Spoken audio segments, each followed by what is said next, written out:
virtud de dichas afirmaciones, el muy poco santo oficio tomó la inusitada iniciativa jamás repetida ni antes ni después, de cambiarle al Padre Pío su consejero espiritual y de prohibir al religioso que siguiera manifestándose por escrito, 2 de junio de 1922. No contenta con eso, la misma Suprema Congregación promulgó el 31 de mayo de 1923 un decreto contra dicho padre, mediante el cual declaraba no constar el carácter sobrenatural de los hechos a propósito del fenómeno místico de la estigmatización, decreto publicado en el Observatore Romano el 5 de julio para darlo a conocer a toda la Iglesia. Pero ¿qué iglesia se equivocaba? ¿La del vértice, que prohibía, o la de la base, que lo veneraba y acudía a él desobedeciendo las órdenes del vértice? La nota se reprodujo en la publicación Analecta Capucinorum, donde el Padre Pío leyó la noticia que se refería a él, abriendo a la primera la publicación justo por aquella página, que le causó una profunda tristeza y lo hizo llorar. Para acabar con el escándalo, el mismo dicasterio, no contento con haber prohibido al religioso la celebración de la misa en público con carácter indefinido, en 1931-1933, tenía en proyecto el traslado en secreto del Padre Pío al norte de Italia o incluso a España. Las condenas se apagaron y volvieron a brotar con más vehemencia en 1960, cuando el santo religioso contaba 73 años. En ese año se le tildó una vez más de persona inmoral por ciertas relaciones sexuales con algunas de sus penitentes, según revelaban unas cintas amañadas de una grabadora que un fraile colocó en el confesionario del Padre Pío por orden del visitador apostólico, que de esta manera se atribuía unos poderes que ni siquiera el Papa le podía conceder. Vuestra conducta entre los paganos, contemporáneos, tiene que ser irreprensible para que, cuando os calumnien como malhechores, con vuestras buenas obras cerréis la boca a la ignorancia de los necios. 30 años después de la muerte del Padre, hoy declarado venerable y camino del altar, el Supremo Dicasterio, que durante 50 años fue acérrimo enemigo de aquel hombre de Dios, sostiene peregrinas tesis para no provocar escándalo, tratando de justificar ante el mundo su inaceptable comportamiento. La vergüenza de los hombres que entonces se presentaban como iglesia infalible es de tal magnitud que ahora no consiguen armonizar la santidad del taumaturgo con las condenas que se le hicieron y de las que jamás se han retractado. Ahora que está a punto de ser elevado al honor de los altares aquel que ellos calificaron de embaucador y corruptor de las costumbres, y que sigue atrayendo a su sepulcro a millones de creyentes y no creyentes de todo el mundo, dispensando los más extraordinarios prodigios, más de uno experimentará la espontánea necesidad de preguntarse qué parte de la Iglesia en este fin de siglo se ha seguido equivocando. ¿Cuál de ellas ha acertado? ¿La de la base o la del vértice? Puede afirmar que posee la facultad de reconocer todas las facetas divinas una institución vaticana que se ha pasado 50 años declarando no constarle el carácter sobrenatural de aquellos fenómenos y que ha sido sistemáticamente desobedecida por la base de los fieles que seguía acudiendo a aquel lugar? Semejante proceder equivale a verticizar la Iglesia y apartarla de los fieles que también poseen el sensus Dei, el sentido de Dios. En la actualidad, toda el área que rodea el convento capuchino de San Giovanni Rotondo resulta insuficiente para acoger al inmenso número de vehículos que transportan a los 7,5 millones de peregrinos que acuden allí a lo largo del año. Las multitudes se quejan de tener que esperar 2 y 3 horas para visitar los lugares del santo religioso en un paraje que hace 50 años era un camino de mullas que, atravesando los bosques, conducía al perdido convento donde unos pocos y olvidados capuchinos vivían como ermitaños.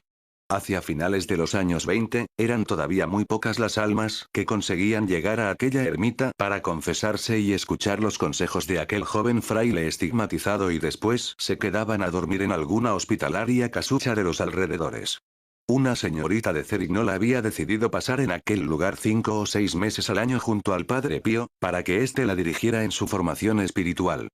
Pertenecientes a una acaudalada familia, 2 de las 9 hermanas habían fundado en aquel pueblo una comunidad religiosa, hoy muy floreciente en otros continentes. Ella no se sintió con ánimos para unirse a sus hermanas, pero permaneció soltera. Tras haber recibido la parte que le correspondía del patrimonio familiar, la joven dudaba de la conveniencia de adquirir un solar en venta situado delante del pequeño convento de los capuchinos con el fin de construir una vivienda donde poder alojarse durante sus largas permanencias en aquel lugar.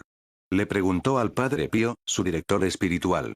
Padre, está en venta aquel trocito de terreno justo delante de la puerta de la iglesia, ¿qué le parece? ¿Puedo comprarlo para construir una casita? Usted sabe que tengo dinero para invertir. El Padre Pío parecía absorto en otros pensamientos y seguía caminando sin expresar su opinión. Diga, padre, ¿qué le parece? ¿Me he explicado bien? ¿Qué debo hacer? Acátale. Acátale. Le contestó él. Cómpralo, cómpralo. La joven, turbada por tener que contradecir aquella opinión que no tenía en cuenta el carácter solitario de aquel lugar, le dijo. Padre, no sé cómo decírselo, usted nunca habla claro. Cuando usted ya no esté, ¿qué haré yo con una casita perdida en medio del bosque? Y el padre Pío, caminando con aire distraído, pero con la mirada proyectada hacia el futuro, viendo tal vez los fenómenos que hoy se producen en aquel lugar, le profetizó hablando en su habitual dialecto. Falla, falla, cado Pepejo. Cómpralo y construye la casa porque, cuando yo me muera, será peor que ahora por la gran afluencia de gente. Aquel cuadrado de terreno es el que se encuentra hoy en día más allá de la explanada que hay delante de la pequeña iglesia. Una mañana temprano durante la celebración de la misa del Padre Pío en la antigua iglesita, la gente, por falta de espacio, se apretujaba de manera casi inverosímil en el pequeño presbiterio, empujándose involuntariamente unos a otros. Entre la multitud se encontraba un joven diácono que acudía allí desde hacía años, por mucho que los superiores del seminario le recordaran las severas prohibiciones de la iglesia. El clérigo contestaba que no tenía nada de malo ir a ver las maravillas de Dios grabadas en uno de sus siervos.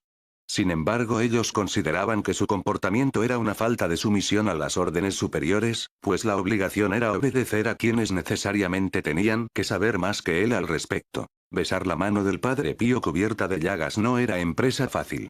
Siempre llevaba unos mitones que solo se quitaba en la sacristía antes de la celebración de la misa y se volvía a poner en cuanto depositaba el cáliz sobre la mesa al regresar.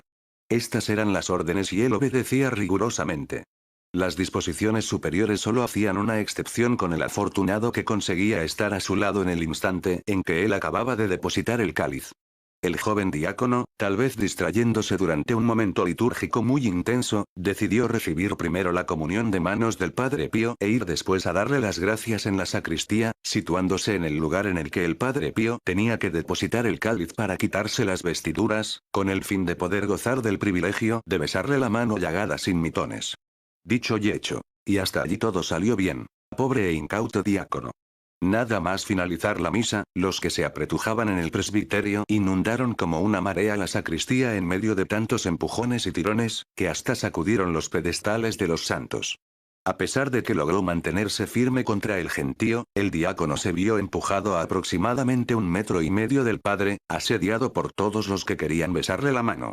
Desanimado por el malogro de su intento, estaba a punto de desistir y regresar a la mañana siguiente cuando de pronto el Padre Pío, reprendiendo a la gente, levantó la mano derecha por encima de las cabezas, la desplazó hasta el diácono y la bajó para dársela a besar, diciendo: Fa subte, esbrigat, anda, date prisa, mientras a los demás les decía, levantando la voz: Bueno, ya basta. Es bien sabido que el Señor concedía al Padre Pío la facultad de leer el corazón y la mente de quienes tenía delante, lo cual le permitía conocer los pensamientos y los pecados de los que recurrían a él o de otros, a los que, no estando presentes, se los hacía transmitir. Así pues, aquella mañana quiso complacer los deseos espirituales de aquel diácono, más tarde ordenado sacerdote, que todavía lo cuenta conmovido hasta las lágrimas. Don Luigi Orione, fundador de la pequeña obra de la Divina Providencia, actualmente canonizado, sin jamás haber conocido personalmente al Padre Pío, al que, sin embargo, conocía profundamente en espíritu y gracias al don de la bilocación, desarrolló en los años 20 una ardorosa defensa de este en Roma, en el dicasterio del Santo Oficio. Muchos eclesiásticos tenían en gran estima la opinión de aquel venerable fundador debido a la santidad de su vida, a sus obras de caridad y a los hechos extraordinarios que se producían a su alrededor. Para él, el Padre Pío era un verdadero santo, independientemente de lo que dijeran los demás, incluidos los hombres de la curia. Hacia el final de su vida, Don Orione también tuvo que beber el amargo cáliz de la calumnia a causa de supuestas debilidades inmorales con el otro sexo. Exactamente igual que le sucedió al Padre Pío. Hay que señalar que, cuando Don Orione llegaba a algún lugar, era tal el gentío que la policía a duras penas conseguía mantener el orden. De ahí que le aconsejaran anunciar sus desplazamientos con muchos días de antelación. Sin embargo, sobre él se enviaban detallados escritos en los que se le acusaba de mantener contactos carnales con distintas mujeres. Como nadie lo creía, los difamadores decidieron pasar a la acción. Era preciso demostrar las acusaciones. Ya agotado, Don Orione empezaba a experimentar los efectos del cansancio en todo su cuerpo, de naturaleza frágil. Lo convencieron de que fuera al médico y la respuesta fue devastadora. Padecía el mal venéreo, la sífilis. Puesto que estaba aquejado de aquella enfermedad, tenía que mantenerse apartado de la gente.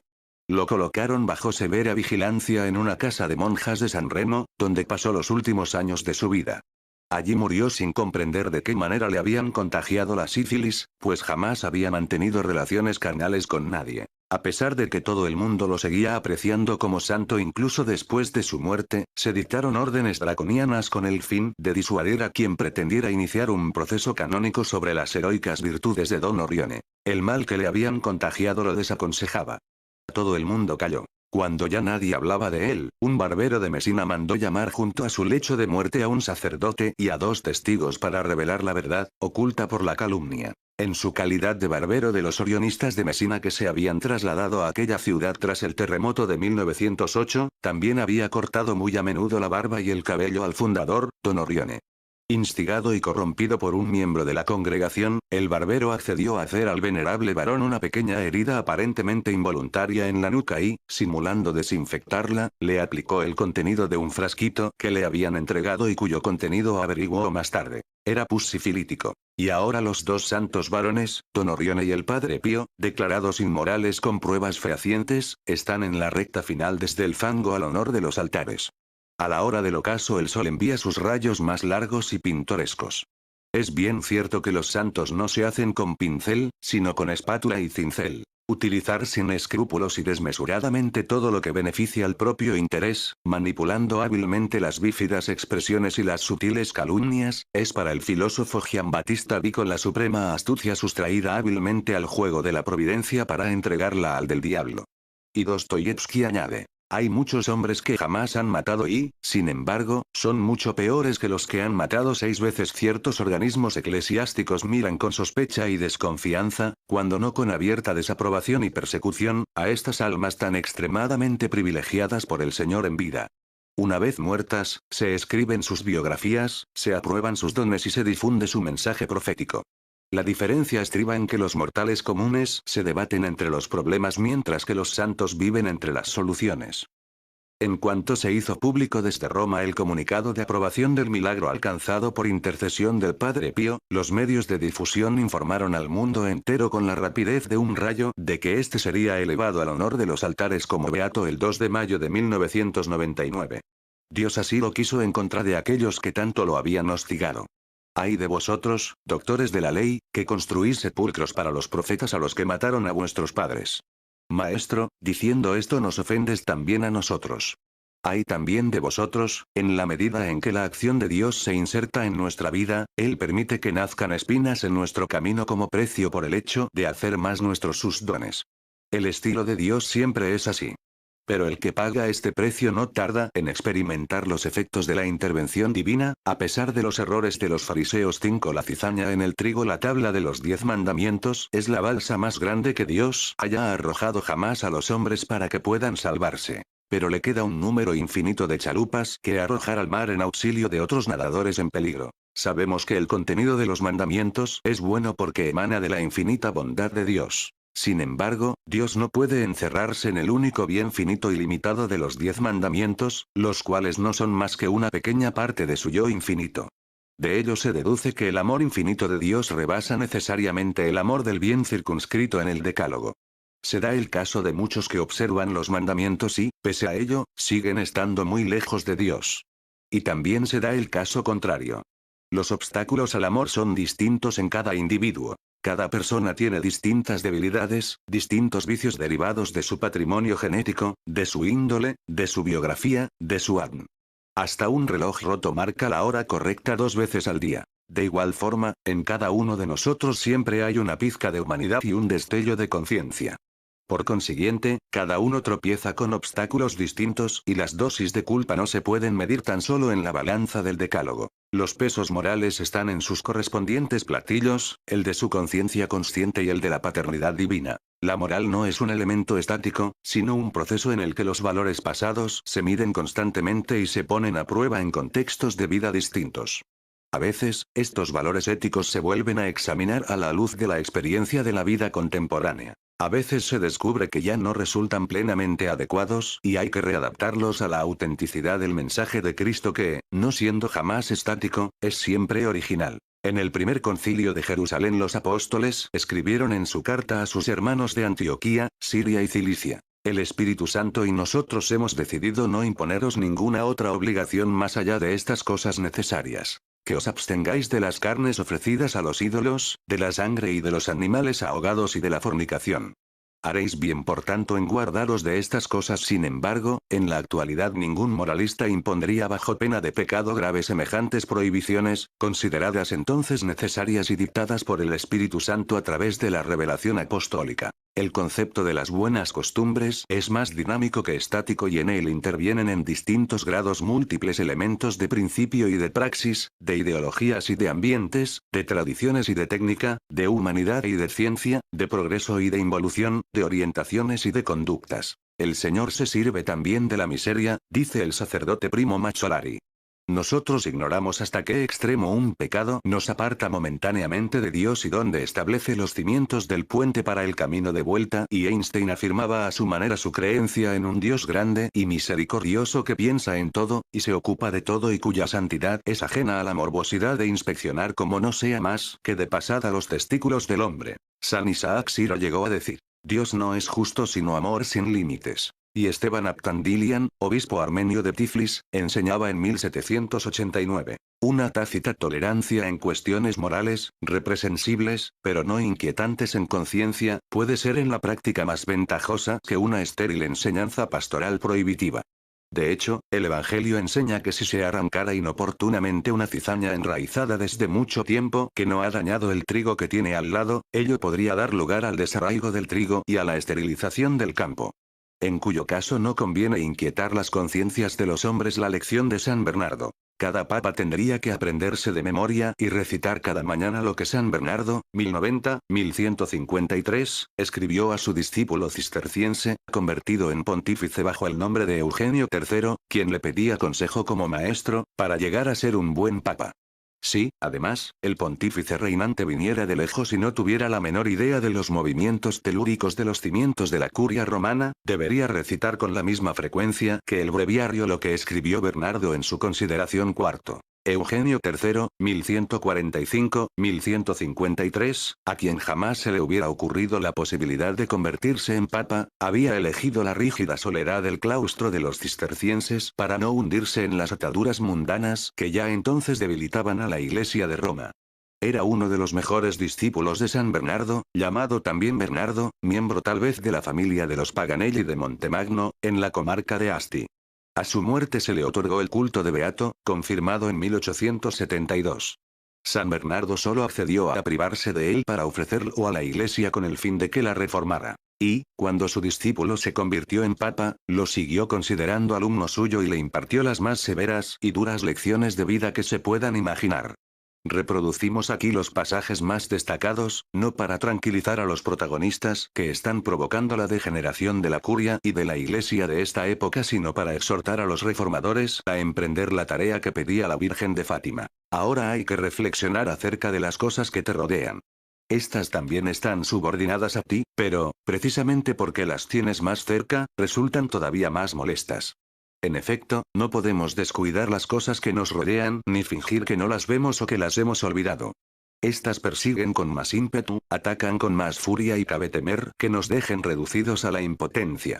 Quiero hablarte aquí de tu congoja cotidiana, la que procede de la ciudad de Roma, de la curia, de tu diócesis particular. Estas son las cosas, te lo repito, que te rodean. Tu clero, tu pueblo, los que te prestan servicio diariamente y forman parte de tu familia, de tu mesa, los que desempeñan distintas tareas a tu servicio. Todas estas personas te visitan con mayor familiaridad, llaman más a menudo a tu puerta, te apremian con más insolencia. Esta es la gente que no tiene reparo en despertar a la amada, antes de que ella quiera. Acerca del carácter del clero y del pueblo de Roma. Debes juzgar después el desorden especialmente escandaloso que te rodea. Es importante que quienes te rodean sean como el espejo y el modelo de la máxima honradez y el máximo orden. ¿Y qué decir del pueblo? ¿Qué hay de más notorio que el descaro y la obstinación de los romanos? Gente no acostumbrada a la paz, renuente a doblarse a la autoridad como no sea cuando ya no consigue reaccionar. Esta es la llaga. A ti te corresponde curarla y no te es lícito disimularla. Quizá me miras sonriendo en la creencia de que la llaga es incurable. Pero no te desanimes. Estás obligado a atenderla, no a sanarla. A fin de cuentas, se te ha dicho cuídalo y no sánalo. Dijo bien un poeta. No siempre es misión del médico que el enfermo recupere la salud. Pero ahora hemos llegado al punto crítico y la discusión adquiere un carácter más bien escabroso. ¿Por dónde tendría que empezar para decir lo que pienso? Soy testigo de que no te interesan las riquezas en mayor medida que a tus antecesores. Aquí está el gran abuso. En el hecho de que se empleen de manera distinta. ¿Me podrías citar a uno solo que no te haya acogido como papa sin que haya habido entregas de dinero o sin esperanza de recibirlas? Y ahora, tras haberse declarado servidores tuyos, pretenden todo el poder. Se declaran fieles, pero para poder hacerles daño con más comodidad a los que se fían de ellos. A partir de este momento no tendrás ningún proyecto del que ellos se crean excluidos. No tendrás ningún secreto en el que ellos no se entrometan. No quisiera encontrarme en el lugar de un ujier que hiciera esperar unos cuantos minutos a uno de ellos en la puerta. Ahora podrás comprobar lo bien que yo conozco el carácter de esta gente. Son muy hábiles cuando obran el mal e incapaces de hacer el bien. Se les odia en el cielo y en la tierra, pero han extendido las manos hacia ambas cosas. Son impíos con Dios y desvergonzados con las cosas santas. Turbulentos entre sí, envidiosos de los que tienen al lado, sin compasión con los demás. Nadie consigue amar a estos que no aman a nadie y, mientras presumen de ser temidos por todos, es inevitable que ellos mismos tengan miedo. No aceptan la sumisión, pero no han aprendido a mandar. Son desleales con los superiores e insoportables para los inferiores. No tienen reparo en pedir y se muestran altivos en la denegación. Insisten con engreimiento cuando quieren obtener algo, se muestran impacientes hasta que lo obtienen y son más ingratos cuando lo han obtenido. Han aprendido a llenarse la boca de grandes palabras, pero se muestran mezquinos en su obrar. Son generosos en las promesas, pero muy tacaños en su cumplimiento, acarician en la adulación y son hirientes en la maledicencia. Disimulan con el más inocente candor, traicionan con la más experta perfidia. Me he dejado llevar por esta digresión porque quería abrirte los ojos sobre este aspecto particular de todo lo que te rodea. Volvamos ahora al tema principal. ¿Qué es este sistema de comprar con el botín de las iglesias a que hagas el favor de los que te aclaman? Es la vida de los pobres la que se derrocha por las calles de los ricos. Es cierto que esta costumbre, o más bien este libertinaje, no empezó contigo, y quiera el cielo que contigo termine. Pero sigamos adelante. Te veo avanzar a ti, el pastor, resplandeciente de oro y rutilante de 1000 colores. ¿De qué le sirve eso a tu rebaño? Me atrevería a decir que este es más bien un pastizal de demonios que de ovejas. ¿Se ocupaba en estas cosas Pedro? ¿Se divertía de esta manera Pablo? Observa el celo con que se comportan los eclesiásticos, pero solo para asegurarse el puesto. Todo se hace por la carrera, nada o muy poco por la santidad. Si por alguna razón justificada tú intentaras reducir este aparato y ser un poco más accesible, dirían, por el amor de Dios, eso no está bien, no es conforme a los tiempos, no es apropiado para vuestra majestad. Tened en cuenta la dignidad de vuestra persona, en lo que menos piensan es en complacer a Dios. Acerca del peligro que corre su salvación no albergan la menor duda, a no ser que consideren saludable lo grandioso y apropiado lo que resplandece de gloria. Todo lo modesto es talmente aborrecido por la gente del palacio que sería más fácil encontrar a alguien que prefiriera ser humilde en lugar de parecerlo. El temor de Dios se considera una ingenuidad, por no decir una simpleza. El que se muestra juicioso y cuida de su conciencia es calificado de hipócrita. El que ama la paz y se dedica de vez en cuando a sí mismo es considerado un holgazán. Pero acerca de estas cosas ya es suficiente lo que hemos dicho. Me he limitado a rozar la muralla sin atacarla. A ti te corresponde, en tu calidad de hijo de profeta, ir más al fondo y tratar de comprender las cosas. A mí no me es lícito ir más allá. Leemos en el Evangelio que los discípulos discutieron entre sí para saber cuál de ellos era el más importante. Serías un desgraciado si a tu alrededor las cosas se hicieran de esta manera. La curia ya me cansa y conviene salir del palacio. Nos espera el personal de tu casa que no solo te rodea sino que, en cierto modo, está dentro de ti.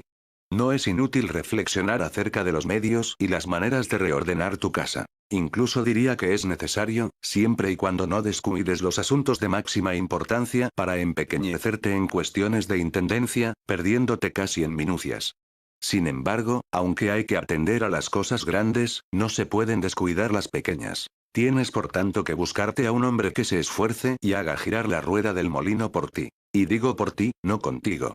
Pero, si no te es fiel, se convertirá en un ladrón. Y, si no es sagaz, le robarán.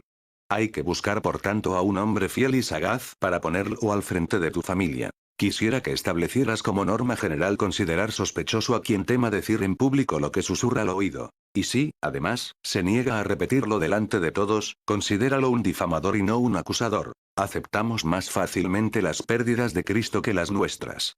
El riachuelo excava la tierra con su agua. De la misma manera, el fluir de las cosas temporales corroe la conciencia. Muchas deberás ignorarlas, bastantes desdeñarlas y algunas olvidarlas. Hay algunas, sin embargo, que no quisiera que se ignoraran. Me refiero a la conducta y a las inclinaciones de algunas personas. Tú no debes ser el último en enterarte de los desórdenes que se producen en tu casa. Levanta la mano sobre el culpable. La impunidad provoca temeridad y ésta abre el camino a todos los excesos. Aquellos que te sean más cercanos llenarán de rumores la boca de todos, a no ser que sean más honrados que nadie. Los obispos, tus hermanos cardenales, del RJ, tienen que aprender de ti a no rodearse de muchachos melenudos o jovenzuelos seductores. El consabido vicio de todos los tiempos, del RJ, entre las cabezas mitradas, no queda nada bien este trasiego de peinados sofisticados entonces exactamente igual que ahora, del RJ. Sin embargo, no te aconsejo severidad, sino seriedad. La severidad es constante para los que son un poco débiles, mientras que la seriedad pone freno a los atolondrados. La primera despierta odio, pero, si falta la segunda, se es objeto de escarnio. De todos modos, es más importante en todos los casos el sentido de la mesura. No te quisiera ni demasiado severo ni demasiado débil. En el palacio compórtate como papa y entre los más íntimos como un padre de familia. Resumiendo, la Iglesia romana, que tú gobiernas por voluntad de Dios, es la madre de las demás iglesias, no su dueña. Por consiguiente, tú no eres el amo de los obispos sino uno de ellos. Por lo demás, considera que tienes que ser el modelo ejemplar de la justicia, el espejo de la santidad, el ejemplo de la piedad, el testigo de la verdad, el defensor de la fe, el maestro de las gentes, la guía de los cristianos, el amigo del esposo, el paraninfo de la esposa, el regulador del clero, el pastor de los pueblos, el maestro de los ignorantes, el refugio de los perseguidos, el defensor de los pobres, el ojo de los ciegos, la lengua de los mudos, el sacerdote del Altísimo, el vicario de Cristo, el ungido del Señor y. Finalmente, el dios del faraón. Todas estas pinceladas de Bernardo no son más que el fiel retrato de la curia romana de nuestros días en sus protagonistas más inmediatos y elocuentes. El papa, los cardenales, los arzobispos, los dignatarios, los prelados, los trepas, los embaucadores e incluso el trasiego de melenudos varios. El dosier y el robo selectivo. Pablo VI, que no ocultaba la asfixia del humo satánico en el centro de la iglesia, se vio obligado a principios de 1974 a crear una restringida comisión oficialmente encargada de estudiar la reorganización administrativa de la curia romana. En realidad, le confió la secreta misión de averiguar la podredumbre que hervía en la olla. Se eligió como presidente de la misma a un prelado canadiense tan cabal como recto y sincero, el arzobispo Edward Gagnon, quien eligió como secretario, o más bien se lo endilgaron, al monseñor Alemanis van Mester, jefe de la Congregación para el Clero. Ambos pasaron por casi todos los departamentos de la curia, invitando a los funcionarios a manifestar libremente sus opiniones acerca de sus superiores y de la marcha del despacho. En cuanto se sintieron a sus anchas, fueron muchos los funcionarios que se atrevieron a denunciar las irregularidades y los delitos que conocían. El material reunido era interesante, casi revolucionario. El presidente de la comisión, Monseñor Gagnon, se pasó 3 meses redactando el voluminoso informe que a la masonería vaticana le pareció de inmediato tremendamente grave y peligroso. Se mencionaban los nombres y las actividades secretas de ciertos personajes de la curia. Tenían que inventarse algo para que la relación inquisitorial no llegara al Papa Montini, que ya no andaban muy bien de salud. Todo se tenía que hacer con la máxima reserva. Forjaron el plan y lo pusieron en práctica. Nessun dorma. Que nadie duerma. Monseñor Gagnon, una vez terminado en todos sus distintos aspectos el duro trabajo de conjunto acerca del resultado conclusivo de la investigación, pidió, a través de la Secretaría de Estado, ser recibido por Pablo VI para exponerle personalmente y de palabra sus reflexiones acerca de ciertos desvíos en el interior del Vaticano. Pasaban los días y la respuesta no llegaba. Al final le comunicaron que, dado el carácter extremadamente reservado del asunto, convenía que entregara todo el dossier del informe a la Congregación para el Clero, donde el secretario Monseñor István Mester se encargaría de guardarlo todo en un sólido arcón de doble cerradura del despacho. El valeroso arzobispo no comprendió la razón, pero obedeció la orden. La mañana del lunes 2 de junio de 1974 Monseñor Mester abrió la puerta y de inmediato comprendió que algo había ocurrido en la estancia. Papeles esparcidos por el suelo, libros fuera de su sitio, legajos cambiados. Después observó que el gran arcón situado al lado del escritorio tenía las cerraduras desencajadas. En el estante faltaban los expedientes relativos a la investigación llevada a cabo por Gagnon. 2 días a disposición de los ladrones, la tarde del sábado 31 de mayo y el domingo 1 de junio, suficientes para trabajar con calma y discreción en el robo de los documentos. Para empezar, se impone a todo el mundo el secreto pontificio acerca de lo ocurrido. Nadie tiene que hablar. A continuación, son debidamente informados la Secretaría de Estado y el presidente Gagnon, quien, sin sorprenderse en absoluto, promete estar en condiciones de redactar en muy poco tiempo una copia del informe ya redactado. Por toda respuesta, lo dispensan de la tarea y le dicen que, en caso necesario, se lo pedirán enseguida. El mismo jefe de la Oficina de Vigilancia Camillo Cibín recibe el encargo de llevar a cabo la inspección, haciendo constar en acta el resultado de la misma y enviándolo todo a la Secretaría de Estado. Se informa al Papa del grave robo y de la desaparición del expediente. Entretanto, se haría caer el más absoluto silencio sobre lo ocurrido. Pero la noticia del robo empieza a circular a primera hora de la tarde del martes 3 de junio. Al parecer, unos ladrones habían forzado una caja de seguridad, se insinúa la desaparición de unos documentos redactados por encargo. Los periodistas reciben con escepticismo el desmentido del portavoz de la Sala de Prensa Vaticana, Dr. Federico Alessandrini. Los enterados saben que allí, cuando se apresuran a declarar que no saben nada acerca de lo que se dice, significa que hay algo oculto de lo que están al corriente, aunque lo desmientan. Es lo que se llama reserva mental sobre una verdad distinta. No siendo mentira, tampoco es un pecadillo. La noticia se extiende como una mancha de aceite hasta el punto de que el Osservatore Romano, el órgano de prensa casi oficial de la Santa Sede, es invitado a facilitar una información acomodaticia. Se ha tratado de un auténtico y vergonzoso robo. Unos ladrones desconocidos han penetrado en el despacho de un prelado y han robado unos expedientes guardados en un sólido arcón de doble cerradura. Un auténtico escándalo. La logía masónica conoce a los mandados y a los mandantes, que no eran del todo desconocidos para muchos. La situación de la curia romana era por aquel entonces muy tensa y la comisión de Monseñor Gagnon no contribuyó precisamente a tranquilizar el ambiente. El jefe de un dicasterio extranjero puso de patitas en la calle a 5 miembros de dicha comisión, mientras otro cardenal declaró no estar dispuesto a permitir semejante investigación sobre el personal de su dicasterio. Lo cual significa que el dossier debía de contener opiniones y apreciaciones sobre el personal, los superiores y la marcha de toda la curia. El robo había sido, por tanto, selectivo. A pesar de que no se lo pidieron, el prelado Gagnon preparó otro informe similar al anterior. Pidió ser recibido en audiencia privada por el Papa y una vez más no le fue concedida. Entonces rogó a la Secretaría de Estado que hiciera llegar en secreto el expediente a Pablo VI, pero el paquete tampoco llegó a su destino, pues le habían dicho al pontífice que los documentos robados ya eran ilocalizables. La conspiración palaciega había decidido mantener al Papa al margen de los trapicheos de la curia. Monseñor Gagnon, al verse engañado, consideró terminada su misión de permanencia en Roma, pidió el parecer de personas prudentes y rectas y tomó la radical decisión de regresar a Canadá, donde ya tenía pensada su jubilación. Volvió a su país considerándose un jubilado a todos los efectos. Sin embargo, el Papa Wojtyla, enterado de la rectitud del personaje, lo mandó llamar de nuevo a Roma y lo nombró cardenal para poder servirse de sus consejos acerca de la limpieza del ambiente vaticano, desgraciadamente impregnado de dioxina satánica. Con lágrimas en los ojos os lo digo. Muchos entre vosotros se comportan como enemigos de la cruz de Cristo. El Osservatore Romano nace en julio de 1861 por voluntad de Pío IX, con la participación de ilustres seglares católicos. Se considera desde siempre al servicio del pensamiento del Papa y de los dicasterios de la curia romana.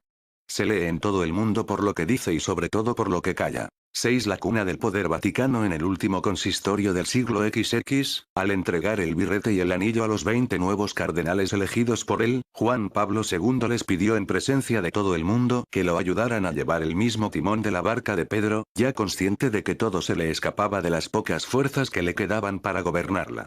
El Santo Padre tiene que fiarse necesariamente de sus colaboradores, los cuales precisamente por eso se aprovechan. Aquella investidura coincidió casualmente con el período del Carnaval de Viareggio, el 22 de febrero de 1998, en el que desfilaban unos gigantescos muñecos de cartón piedra, caricaturas de personajes famosos.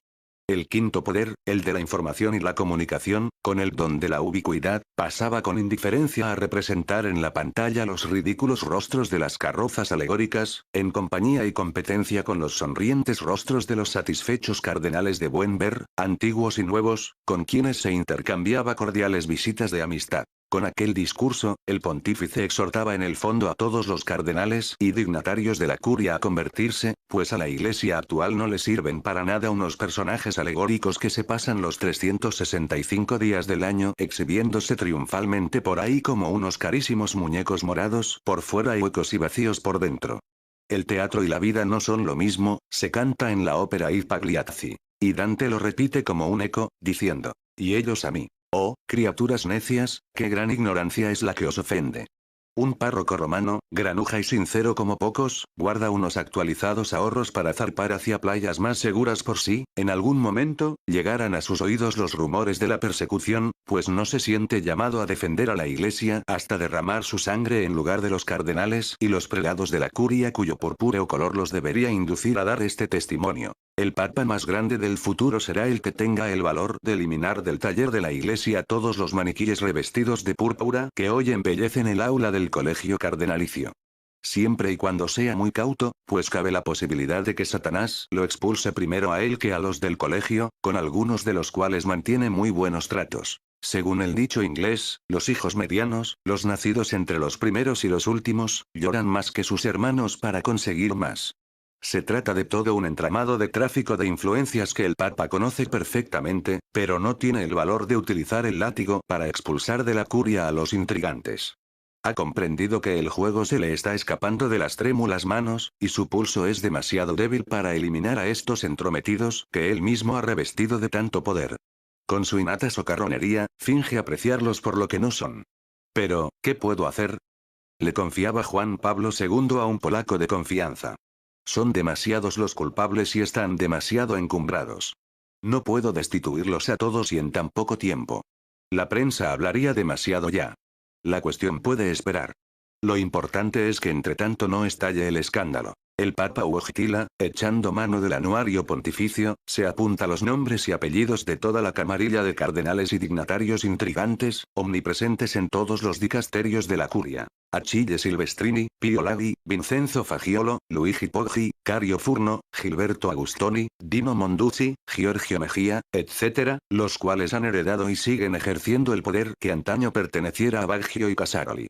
Con semejantes sistemas y compromisos competitivos, la actual eminenciería y excelenciería vaticana cuenta en sus filas con toda una serie de sujetos de muy baja estofa cultural y escaso valor espiritual. De acuerdo, dicen algunos vaticanólogos, pero todos esos ocupan los máximos niveles precisamente porque los quiso y los nombró cardenales y obispos el actual pontífice durante su largo pontificado de más de 20 años. Hubiera sido más fácil no nombrarlos, en lugar de destituirlos ahora.